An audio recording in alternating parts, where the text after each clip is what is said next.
আপনার নাম কি? এনামুল। আপনার বাড়ি কোথায়? তারাকান্দি। তারাকান্দি। হ্যাঁ বাপ মা আছে? হ্যাঁ। তো তারা কোথায়? জানি না। আপনার এখানে কি হয়েছিল? পায়ে কি হয়েছে? আপনার পা তো পচে গেছে, কি হয়েছিল পায়ে? কি জানি হয়েছিল, ফুকায় ধরছে নাই। অ্যাক্সিডেন্ট করছিলেন? আপনি এখন কি চিকিৎসা হতে চান? হ্যাঁ, চিকিৎসা করলে ভালো হয়।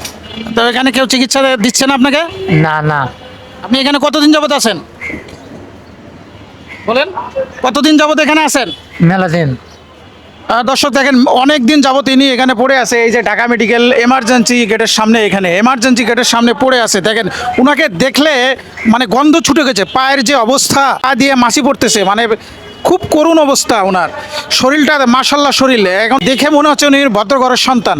তো ওনাকে যদি কেউ পরিচিত চিনে থাকেন, তাহলে ওনাকে এই ঢাকা মেডিকেলে আপনারা একটু চিকিৎসা করান। আপনার পরিচিত কেউ আছে এখানে?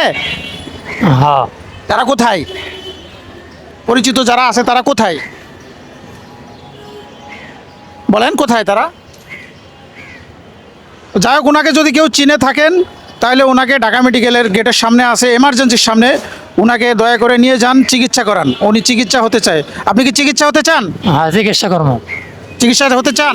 হ্যাঁ। উনি করে নাকি হই? হ্যাঁ, করে নাকি হই?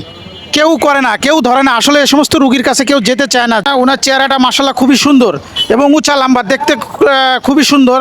যদি ওনার পরিচিত কেউ থেকে থাকে, তাহলে ওনাকে অন্তত চিকিৎসা করান এই ঢাকা মেডিকেল নিয়ে।